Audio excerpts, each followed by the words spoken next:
कोई खूबी है न लिया कर, बख्शो हमको अपनी ताकत।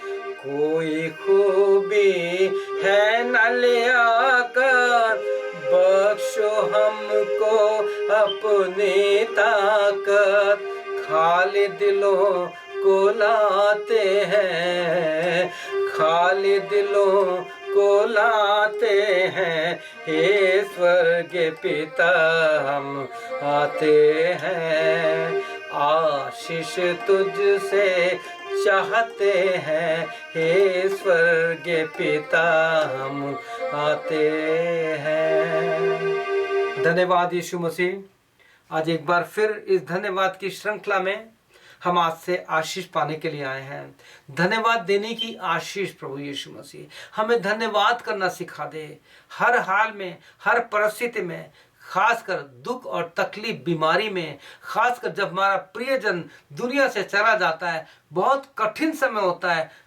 पौलुस के समान धन्यवाद देने से कहा, दाऊद के समान धन्यवाद देने से कहा, खास बात अय्यूब के समान जिसका सब कुछ चला गया, उसको धन्यवाद दिया, उसे वो आशीष मिली प्रभु जो आज तक दुनिया में किसी को नहीं मिला। The double portion of the blessing तूने उसे दिया।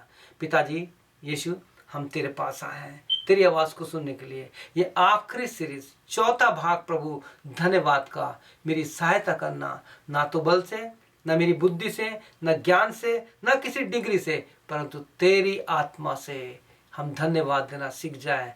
जो सिखाते हैं वो ले लें, यीशु के नाम से आमीन। प्रिय भाइयों बहनों, एक बार फिर आपको मैं धन्यवाद देता हूं कि आप मेरे साथ काफ़ी समय बिता रहे हैं। कई सालों से आप मेरे साथ हैं। बहुत से लोगों ने आशीष पाई है, बहुत से लोगों ने प्रभु उस वचन को लोग तक जिससे आशीष मिली उनको दिया। कुवैत और प्रभु दुबई, पाकिस्तान, कई जगह से मेरे पास व्हाट्सएप पे फ़ोन आते हैं, मेरे पास मैसेज आते हैं कि उनको आशीष मिल रही है और लोगों तक उस आशीष को बांट रहे हैं। बहुत से लोग बराबर छोटी छोटी रिकॉर्डिंग करके उस आशीष को मेरे पास भेजते हैं। धन्यवाद देता हूँ कि परमेश्वर ने इस वचन को मुझ जैसे अधने को इस्तेमाल करके लोगों तक पहुँचाया है। तो प्रिय भाइयों, आज इस चौथी श्रृंखला में हम आए हैं कि हम धन्यवाद कब और कैसे दें। जैसे मैंने आपको बताया कि कई बार हमारे जीवन में इतनी कठिन परिस्थितियां आ जाती हैं कि हम धन्यवाद नहीं दे सकते। अगर हमारे सामने कोई दुखी लाचार पड़ा है परिवार में तो भूल जाते हैं, उसी समय घुटने टेक कर धन्यवाद दीजिए, you will see the miracle. मैं आपको बता रहा हूँ, ये बाइबल की बात बता रहा हूँ, मेरी बात नहीं है। तो आइए आज हम इस आखिरी श्रृंखला में कि धन्यवाद के जो 3 भाग आपने देखे होंगे, और ये चौथा भाग आज मैं आपके साथ एक शिक्षक के रूप में, एक सिखाने वाले के रूप में, क्योंकि मैंने सीखा है। किससे सीखा है आइए आपको बताता हूं। अय्यूब से सीखा। दुख तकलीफ, इवन दो अगर कोई जीवन से चला गया, मैंने आपको बताया किस प्रकार से। आप देखिए 2-3 भाग देखिए, उसमें किस प्रकार से मैंने धन्यवाद दिया। जब मेरे फादर इन लॉ दुनिया चले गए, मेरे मम्मी पापा जिनको मैंने आज तक नहीं देखा, ना तो उनको आखिरी समय में गया, फ्यूनरल में भी गया, देखा नहीं, लेकिन जब समाचार मिला तो एक ही बात गया, प्रभु तेरा धन्यवाद, क्योंकि I am not hopeless, I will see my parents. ये है आशा, ये है धन्यवाद का विषय। और उसी धन्यवाद ने मुझे डबल आशीष दी है कि आज आपके साथ मैं इन वचनों को बांट रहा हूं। एक दफे देख के दीजिए please. Try to give thanks to the Lord Jesus Christ. In the name of Jesus, you will see the miracle. आइए हम देखें मैंने किससे सीखा। 3 लोगों से सीखा।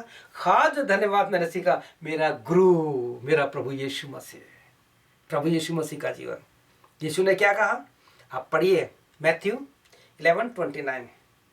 प्रभु यीशु ने कहा मुझसे सीखो, लर्न फ्रॉम मी, मुझसे सीखो और तुम अपने मन में विश्राम पाओगे। कितनी सुंदर बात है, लर्न फ्रॉम मी। यीशु ने बहुत कुछ सिखाया, जो कुछ यीशु ने अपने माता पिता और व्यवस्था से सीखा वही उसने अपने जीवन में लिया, उसको अपने जीवन में पूरा किया और लोगों का कहा कि जैसे मैंने सीखा है मैं तुमसे कहता हूं लर्न फ्रॉम मी, मुझसे सीखो।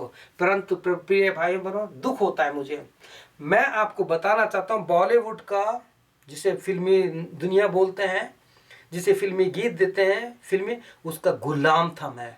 मेरे जीवन में सबसे बड़ी रुकावट वही थी कि मेरे को प्रभु के पास नहीं आने दी। क्योंकि जब भी ऑल्टर कॉल होता था, मीटिंग में जाता था, तो ये सोचता था कि अगर मेरे जीवन में प्रभु यीशु आ गया तो मुझे फिल्में छोड़नी पड़ेंगी, फिल्मी गीत गाने पड़ेंगे। 7-8 साल तक मैं रामलीला का डायरेक्टर रहा, रामलीला कराइए, मैंने देखा वहाँ क्या होता है प्रिय भाइयों बहनों। लेकिन जब वास्तव में 14 अप्रैल 79 में जब यीशु मसीह मेरे जीवन में आया, प्रचार कर रहा था, लाजर को जब प्रभु यीशु मसीह ने जिंदा किया कि लाजर बाहर निकल के आया, तो बंधा हुआ आया, कफन से लिपटा हुआ था।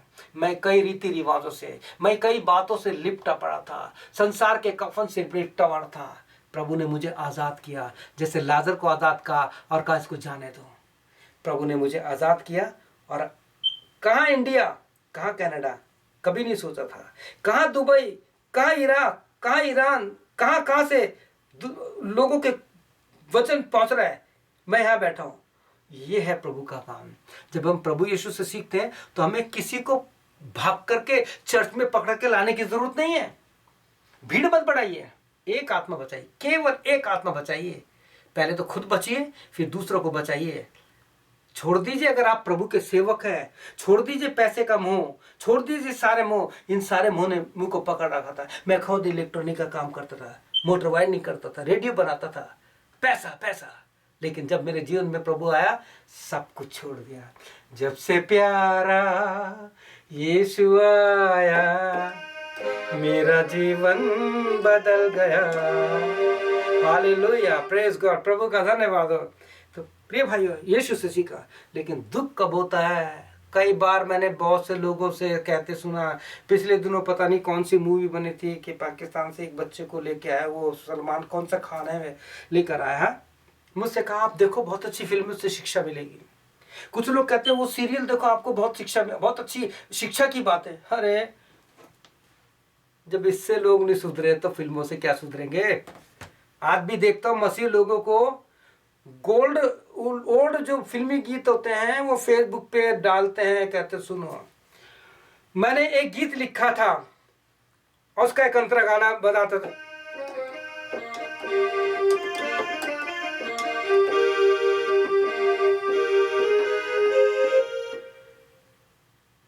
जमाने के पुराने और नए तू गीत सब गाता। पुराने गीत बहुत अच्छे गीत है, क्या मिला उनसे? कुछ मिला? लेकिन मैं उनसे पूछना चाहता हूं जो फिल्मी गीतों के गुलाम हैं। एक ऐसे जवान को जानता हूं, बस मसीह जब सभाएं होती है, पादरी लोग भी बैठे हैं, कली से बैठी है, घूम के फिल्मी गीत स्टेज पे गा रहे हैं। ये मसीहत है क्या? ये धन्यवाद है क्या? मैं थोड़ा दुख के साथ बोल रहा हूं। जमाने के पुराने और नए सब गीत तू गाता, कलीसा के पुराने गीत तुम्हें गाना नहीं आता। मसीह की राह पर तुमको चलना नहीं आता। ये है मसीह जीवन, चलना नहीं आता। बाइबल लेके बात करते हैं। मेरी रुकावट बॉलीवुड ये गीत थे। प्रिय भाइयों बहनों, कुछ नहीं पड़ा है, अब भी समय है। प्रभु यीशु कहता है मुझसे सीखो। मुझसे लोग कहते हैं उस फिल्म से सीखो, देखो बहुत अच्छी फिल्म है, बहुत आशीष मिलेगी। अरे जब मेरे को यीशु से आशीष मिल गए तो संसार की क्या देखूं? क्योंकि परमेश्वर के वचन में जो लिखा है मैं आपको बताना चाहता हूँ। प्रभु पौलुस क्या कहता है? पहला तीमुथियुस 4:6 में साफ लिखा है, तू भाइयों को इन बातों की सुधि दिलाता रहेगा तो मसीह यीशु का अच्छा सेवक ठहरेगा। और आप जानते हैं आगे क्या कहता है? अशुद्ध और बूढ़ियों किसी कहानी से अलग रहे और भक्ति के लिए अपना साधन कर। कौन सी कहानी? ये झूठी कहानी, ये सीरियल। 3-3, 4-4 घंटे लोग सीरियल में लगाते हैं। लोग चर्च नहीं जाते सीरियल के कारण। प्रिय भाइयों बहनों, संडे के दिन चर्च नहीं जाते और घर में बैठ के टीवी देखते हैं। क्या उनको आशीष मिलेगी? ये खोखले जीवन है, उनके जीवन में कुछ नहीं है। ऐसे मेरा जीवन ऐसा ही था, फिल्मों को गुलाम था। कॉलेज में एक सब्जेक्ट अटेंड करता था। मैंने खुद ऑपरेटर का काम सीखा है। मैं थिएटर पे जाके ऑपरेटर का काम सीखता था ताकि फिल्में देखने को मिलेगी। मैंने पास किया एग्जाम। मैं ऑपरेटर मशीनें चलाता था, 8 mm, 16 mm, 70 mm 35 mm बड़े प्रोजेक्ट चलाता था, लेकिन धन्यवाद देता हूँ कि प्रभु ने जब बदला तो इनसे मैंने मुंह मोड़ दिया। मैं कभी नहीं देखता इन चीज़ को। मेरे पास दो ही काम है, अपना कंप्यूटर खोलता हूँ, आपके लिए वचन टाइप करता हूँ और बाइबल पढ़ता हूँ, प्रार्थना करता हूँ। सुबह 7:30 से 1 बजे तक मेरी फोन लाइन चालू होती है, बहुतों के फ़ोन आते हैं, उनके लिए प्रार्थना करता हूँ। ये है मसीह जीवन, और उसके लिए मैं प्रभु को धन्यवाद देता हूँ, क्योंकि मैंने किससे सीखा है? मेरे गुरु यीशु से। यीशु ने कहा मुझसे सीखो तो तुम अपने मन में विश्राम पाओगे। प्रिय भाइयों बहनों, एक दफे प्रभु यीशु से सीखो कि प्रभु यीशु मसीह ने क्या धन्यवाद दिया, कैसे किया। और पौलुस ने भी धन्यवाद देने से कहा। हम एक बात बहुत सुंदर देखते हैं कि प्रभु यीशु मसीह के जीवन में आप पढ़िए, उसने जब प्रार्थना की आगे गेत्सेमनी में, केवल वहीं हम प्रार्थना को देखते हैं जो अपने लिए ताकत के लिए प्रार्थना कर रहे, लिखा कि स्वर्गदूत उसको ताकत देता था, शक्ति देता था। और उसके बाद हम प्रभु यीशु मसीह को क्रूस पर देखते हैं कि उसने लोगों के लिए प्रार्थना की। उसके बाद हम देखते हैं स्वर्ग में भी प्रभु यीशु मसीह 17 अध्याय यूहन्ना के अनुसार प्रार्थना कर रहा है। लेकिन जब वो जमीन पे था तो उसने किस किस बातों के लिए धन्यवाद दिया, हर बात के लिए धन्यवाद दिया। इसके लिए मैं आपको बताना चाहूंगा। आप यूहन्ना रचित सुसमाचार gospel saint according to John 6 chapter 8 to 13 पढ़िएगा। वहां हम पढ़ते हैं कि प्रभु यीशु मसीह ने 15,000 लोगों को 5 रोटी से खिलाया। आप कहेंगे 15,000 तो लिखा ही नहीं होगा, वहां तो 5,000 थे। भाई साहब, बच्चे और बीबी को छोड़ के लिखा भी काउंट कर लीजिए, बल्कि उससे ज्यादा ही होंगे। तो यहाँ लिखा है केवल 5 रोटी और 2 मछलियों से प्रभु यीशु मसीह ने इतने लोगों को खिला दिया। इस आशीष के पीछे कोई लंबी चौड़ी प्रार्थना नहीं थी, प्रभु ने कोई प्रार्थना नहीं की। आप जानते क्या किया? आप पढ़िए यूहन्ना 6:8, वहां लिखा है उसके चेलों ने शमौन पतरस के भाई अंद्रयास ने उससे कहा, यहाँ एक लड़का है जिसके पास 5 रोटी और 2 मछलियां हैं। परंतु उसने उन लोगों से क्या कहा? यीशु ने कहा लोगों को बैठा दो। और हम देखते हैं कि यहाँ लिखा है बैठा दो। उस जगह बहुत घास थी, तब वे लोग जो गिनती में लगभग 5,000 थे बैठ गए। 11 वचन में पढ़ता हूं, तब यीशु ने रोटी ली और धन्यवाद करके धन्यवाद करके बैठने वालों को बांट दी, और वैसे ही मछलियां भी जिन्हें वे चाहते थे बांट दी। जब वे खाकर तृप्त हो गए तो उसने उन चेलों से कहा कि बचे हुए टुकड़ों बटोर लो कि कुछ फेंका ना जाए। उन्होंने बटोरा, और जब वे 5 रोटियों की टुकड़े जो खाने वालों से बच गए थे, 12 टोकरे बचे। कितनी आशीष हो गई। देखिए, अब मैं आपको बताना चाहता हूं कि यीशु मसीह ने कुछ प्रार्थना नहीं की। रोटी ली, प्रभु तेरा धन्यवाद, तोड़ी। प्रभु यीशु मसीह ने जब जब रोटी तोड़ी धन्यवाद दिया। मैंने अपनी कलीसिया में, जहां मैं प्रभु का सेवक को सिखाया कि जब आप घर में खाना खाते हो तो this holy communion with your family, रोटी तोड़िए, प्रभु को धन्यवाद दीजिए। कटोरा, कोई भी लिक्विड चीज पीते हैं, प्रभु को कहिए, क्योंकि खून में पानी होता है। आप जो भी पी रहे हैं वो आपके खून में जाके मिलेगा। कहना प्रभु इस खून के लिए, इस कटोरे के लिए तेरा धन्यवाद कि जो तूने मुझे दिया है। प्रिय भाई बहन, यहाँ पर यीशु मसीह को देखते हैं कि उसने रोटी ली और धन्यवाद दी, और प्रभु यीशु मसीह के द्वारा बड़ा चमत्कार हुआ। अब यहाँ पे जो आशीष का कारण है, वो कारण क्या है, वो हमें सीखना है कि ऐसी आशीष क्यों मिली। आप मत्ती रचित सुसमाचार में भी इसी को पढ़ेंगे, 14 अध्याय को। अब यहाँ पे हम पढ़ते हैं कि इस देखते हैं कि चेलों ने कहा यहाँ पर एक लड़का है जिसके पास 5 रोटी है। अब सुंदर बात यह है, आप अपने बच्चों को, छोटे बच्चों को जो 5, 6, 7 के हैं, 10 साल के हैं, उन्हें कुछ दीजिए, दोबारा मांगो, नहीं देंगे। लेकिन यहाँ पे ऐसा लगता है, जो मुझको प्रभु ने सिखाया, कि वो बच्चा जब प्रभु के पास आया, सीखा है, तो मम्मी ने कहा बेटा देख वहाँ लेट हो जाएगी, वहाँ पे रिवाइवल मीटिंग है, प्रभु यीशु मसीह प्रचार कर रहे हैं, ये तेरे लिए रोटी है, किसी को देना मत। मम्मी पापा बोलते मत देना, अपना टिफिन बॉक्स स्कूल में किसी को देना मत, तेरे लिए है। और जब गए तो क्या हुआ, जब चेलों ने कहा कि प्रभु यहाँ पे तो रोटी नहीं है, तो हो सकता है उस बच्चे ने कहा मम्मी ने मुझे 5 रोटी 2 मछली दी है, मेरे गुरु को, मेरे प्रभु को दे दो, मुझे तो आत्मिक भोजन चाहिए। और लिखा है कि जब उसने अपनी माँ के द्वारा बनाई हुई 5 रोटी और 2 मछली दे दी तो कितनी आशीष हुई।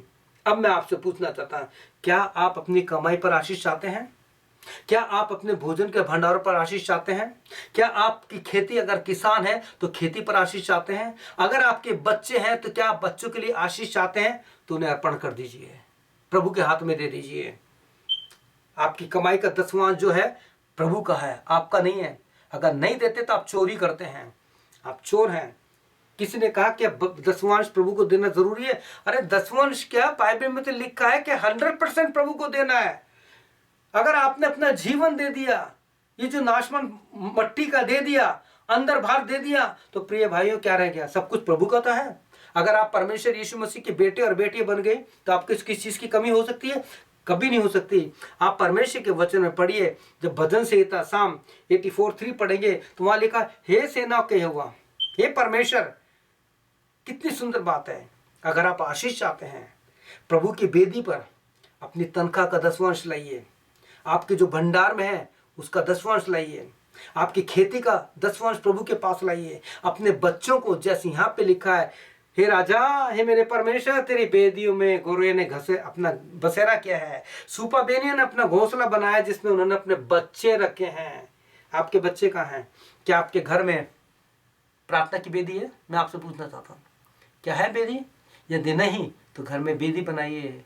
मेरे को बहुत अच्छा लगता है लिविटिकस 6:12-13 कि आत्मा हमारे जीवन की बेदी पर आग जलती रहे प्रार्थना की। और जब ऐसा होगा तो ऑटोमेटिक आपको धन्यवाद करना आ जाएगा, क्योंकि फिर कहेंगे मैंने यीशु से सीखा, मैंने बाइबल से सीखा। अय्यूब ने धन्यवाद दिया, दाऊद ने दिया, पौलुस ने दिया, और मेरे गुरु यीशु मसीह ने तो मुझे सिखाई दिया कि उसने प्रार्थना नहीं की, धन्यवाद दे की तोड़ी, तनख्वाह ली, चेक काटा, प्रभु को दे दिया, वो भर गया, मेरा बैंक खाली नहीं होता। प्रिय भाई बहनों, सेटिस्फेक्शन, अगर हमारे जीवन में सेटिस्फेक्शन नहीं है तो हम कभी कुछ नहीं कर सकते। आगे हम इस चीज को और देखते हैं कि पढ़ते हैं कि किस प्रकार से प्रभु यीशु मसीह ने इन सारी बातों को अपने जीवन में लेते हुए धन्यवाद के साथ एक बहुत बड़ा काम किया। रोटी ली, धन्यवाद किया। अब हम आते हैं यूहन्ना 11 अध्याय में, जॉन 11 चैप्टर में। आप एक चीज देखिए, इस चैप्टर से आपको बहुत बड़ी आशीष मिल सकती है। अगर आप चाहें तो बहुत कुछ सीख सकते हैं। जब लाजर मर गया, उसको 4 दिन हो गए, 4 दिन के बाद डेड बॉडी का क्या होता है आप जानते हैं? रियल आप जानते हैं? क्या ऐसे व्यक्ति के लिए कोई प्रार्थना करेगा तो लोग कहेंगे अरे मूर्ख है, क्या कर रहा है? लेकिन यीशु मसीह ने कब लाजर को जिंदा किया? मैं बताना चाहता हूं, यीशु मसीह खुद वचन जिसमें जीवन है, यूहन्ना ने कहा 1 अध्याय 5 से पढ़िए, उसमें जीवन था, वो मनुष्य जीवन की ज्योति बना। उस जीवन को देने के लिए जीवन के सामने खड़ा है, जीवन देने के लिए खड़ा है। लेकिन क्या है कि एक पत्थर है, अविश्वास का पत्थर है। लोग कहते हैं कि प्रभु अब तो उसमें से बदबू आ रही है। प्रभु यीशु ने कहा कि इस अविश्वास के पत्थर को तुम हटाओ, क्योंकि ये पत्थर मेरी सेवा में रुकावट बन रहा है। आपके जीवन में अविश्वास का पत्थर हो सकता है जो धन्यवाद करने के लिए आपका मुंह नहीं खोलने देता। पढ़िए भजन 81 जहाँ पे लिखा है कि अपना मुंह पसार तो मैं उसे भर दूंगा। प्रभु यीशु मसीह जो लाजर को, जो मट्टी है पत्थर के समान सड़ा हुआ है, जब उसको जिंदा करके बाहर बुला सकता है तो पत्थर को नहीं हटा सकता था?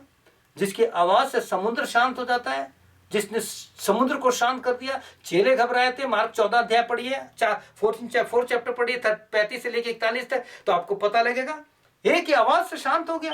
तो क्या प्रभु यीशु मसीह पत्थर को नहीं हटा सकता था? लेकिन वहां जो लोग थे, अविश्वास जिनके जीवन में था, प्रभु आज आपसे कहना चाहता है कि अगर आपके जीवन में धन्यवाद देने के लिए अविश्वास है, अविश्वास का पत्थर है, आपकी चंगाई में रुकावट, आपके जीवन में आशीष में रुकावट है, अगर मैं 10वां अंश दूंगा तो मेरा पैसा चला जाएगा, आशीष खत्म हो जाएगी। प्रिय भाइयों बहनों, अगर आपने बच्चों को दुनिया के सारे अध्ययन दे रहे हैं, सब कुछ सिखा रहे हैं, बच्चे के पीछे चर्च छोड़ के चले जाते हो आप, बच्चे की क्लास लग रही है, चर्च छोड़ दिया, कहां से आशीष मिलेगी? और ऐसे को जब समझाओ तो बुरा मानते हैं। मान दो वो अपना करेंगे, उनको आशीष कभी नहीं मिलेगी। ये ऊपरी दिखावा है। परमेश्वर के लिए लोगों से बोल दो पहले मेरा प्रभु है, उसके बाद सब कुछ है। तो क्या लिखा है? जब लोगों ने पत्थर हटाया तो यीशु ने क्या कहा? लाजर बाहर निकला, और लिखा लाजर लिपटा हुआ निकल के आया। इससे पहले अगर आप दो मुर्दों को जिसने प्रभु यीशु ने जिंदा किया, बहुत से को किया। एक था विधवा का बेटा, उससे क्या कहा था, उसका नाम नहीं लिया, क्योंकि हो सकता है नाम लेता था बहुत से उस नाम के लोगों तो वो जिंदा हो जाते हैं। यहाँ पे लिखा है कि प्रभु ने जवान से कहा, जवान मैं तुझसे कहता हूं, जवानों खड़े हो जाइए, मैं आपसे कह रहा हूं, आप जो आत्मिक रूप से मरे पड़े हो, फिल्मी गीतों में, सीरियल में, टीवी में, सेक्स में, शराब में और नशे में मर रहे हो, खड़े हो जाओ, इस मौत से प्रभु यीशु मसीह के पास आ जाओ। प्रभु यीशु मसीह ने यारी की बेटी 5 अध्याय पढ़े, मरकुस रचित सुमारा, 12 साल की बेटी मरी पड़ी थी। आज बहुत से सेवकों के बच्चे मरे पड़े हैं, आत्मिक रूप से मरे पड़े हैं। बहुत से मसीह समाज में बच्चे मरे पड़े हैं, सेक्स में, फिल्मों में, फैशन में, इन सारी बातों में। प्रिय भाइयों बहनों, मैं दुख के साथ कह रहा हूं कि जिस प्रभु ने मुझे जिंदा किया, क्या आपको नहीं कर सकता? कर सकता है। ओनली द वन थिंग, प्रभु यीशु मसीह के पास आइए, उससे धन्यवाद देना सीख लीजिए। उसने कहा लर्न फ्रॉम मी, मुझसे सीखो तो तुम अपने मन में विश्राम पाओगे। और जब लोगों ने अविश्वास का पत्थर हटा दिया तो लाजर जिंदा हो गया, क्योंकि उस एरिया में केवल एक ही लाजर था जो मरा था, जिसको प्रभु ने जिंदा किया। लाजर बाहर आ गया। और फिर देखते हैं वो लाजर जो इतिहास बताता है कि वो लाजर जो प्रभु से दूर भागता था, 12 अध्याय पढ़िए यूहन्ना का, प्रभु के साथ मेज में बैठा है। क्या आप प्रभु के साथ मेज में बैठना चाहते हैं? तो प्रभु आपसे कहता है कि मुझसे सीखो। बाइबल में बहुत सुंदर बातें लिखी है प्रिय भाइयों बहनों, बहुत कुछ आपको बताना चाहता हूं, लेकिन मैं एक ही बात बताऊंगा कि परमेश्वर के वचन में लिखा है, अगर आपके जीवन में अविश्वास है तो प्रभु के वचन में यशायाह 65:24 वर्ष में लिखा है, उनके पुकारने से पहले मैं उनकी सुन लूंगा। आपको प्रभु जवाब देना चाहता है। तो आइए आज मेरे साथ प्रार्थना में मिल जाइए और आज ये प्रार्थना कीजिए कि जो कुछ आप उसके नाम से करेंगे, जो कुछ आप उसको दान देंगे, अपने बच्चों को प्रभु की वेदी पे रखेंगे, अपनी खेती का कमाई, अपनी कमाई का दसवां प्रभु को देंगे, तो इब्रानियों 6:10 में लिखा है, परमेश्वर अन्याय नहीं कि आपके उस कार्य को जो तुमने उसके नाम से किए भूल जाए, आपको अय्यूब के समान डबल से भी डबल देगा। हमारा परमेश्वर झूठ नहीं है। हम क्या करें? तो हम प्रभु यीशु से सीखें। प्रभु यीशु से कहें, प्रभु मुझे सिखा, प्रभु मुझको बना, तू अपना पवित्र स्थान। आइए हम प्रार्थना करें, हम अपने आंखों को बंद कर लें। हालेलुया। हम प्रभु को धन्यवाद दें। आप मेरे साथ धन्यवाद दीजिए प्रभु को। प्रभु मुझको बना, तो अपना पवित्र स्थान, धोकर शुद्ध कर तू अपने लहू से। मैं धन्यवाद के साथ आता तेरे पास, जीऊंगा सदा मैं तेरे लिए, जीऊंगा सदा मैं तेरे लिए। प्रभु पौलुस ने कहा, जीना मेरे लिए मसीह, मर जाना मसीह में लाभ है। प्यारे प्रभु, हम तुझसे सीखना चाहते हैं। धन्यवाद की 4 सीरीज में हमने 3 व्यक्तियों को देखा और आखिर में तू जो हमारा गुरु है, जिसने कहा मुझसे सीखो। हमें किसी फिल्मी एक्टर से नहीं, हमें फिल्मी गीतों से नहीं, हमें संसार से नहीं, प्रभु तुझसे सीखना है। हमें तेरे जैसा बना दे पिता यीशु मसीह। पौलुस ने रो रो के प्रार्थना की है प्रभु, गलतियों 4 में, जब तक तुम्हारा रूप यीशु के जैसा नहीं बन जाए मुझे पीड़ा होती है। प्रभु यीशु हमें बता दे। प्रिय, जो प्रार्थना मैं कर रहा हूँ ये आप भी कीजिए। प्रभु आपको आशीष देना चाहता है। बोलिए, प्रभु मेरे पापों को क्षमा कर दे। मैं फिल्म का गुलाम बन गया, मैं सेक्स के पीछे चला गया, मैं शराब का, नशे का और संसार की बातों का गुलाम हो गया। मैं आत्मिक रूप से मर गया था या मर गई थी। आज मुझे लाजर के समान जिंदा कर दे यीशु। मेरे पापों को क्षमा कर दे यीशु। प्रभु यीशु का कोई सेवक जो शराब पीता है और संसार की सारी बातों में है, अपने वचन की सेवा छोड़कर बिजनेस में और सारी बातों में लग गया है, तो उसको सिखा दे कि ना तुम जगत में कुछ लाए हैं ना कुछ लेके जाएंगे, यदि हमारे पर खाने और पहने को इस पर ही संतोष करे। सेव को पहला तीमुथियुस 6 अध्याय पढ़ लेना, प्रभु से सीख लो। हम सेवकों को प्रभु यीशु से सीखना है। मैंने परमेश्वर के सेवकों से सीखा, धन्यवाद देना, ताकि प्रभु की महिमा हो।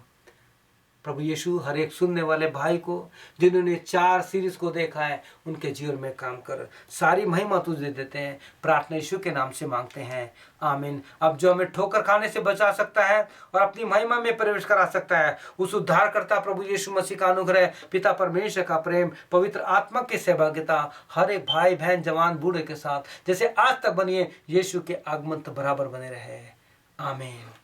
मे God bless you brother and sister, भाई और बहनों। प्रभु आपको बहुत आशीष दे। आप इन 4 सीरीज को देखिए, प्रभु आपको बहुत आशीष देगा। प्रभु यीशु से सीखिए, वचन में जो सेवक हैं उनसे सीखिए और प्रभु को धन्यवाद दीजिए। देखिए प्रभु आपके लिए बहुत बड़े काम करेगा। May God bless you. प्रभु आपको आशीष दे, आमीन और फिर आमीन।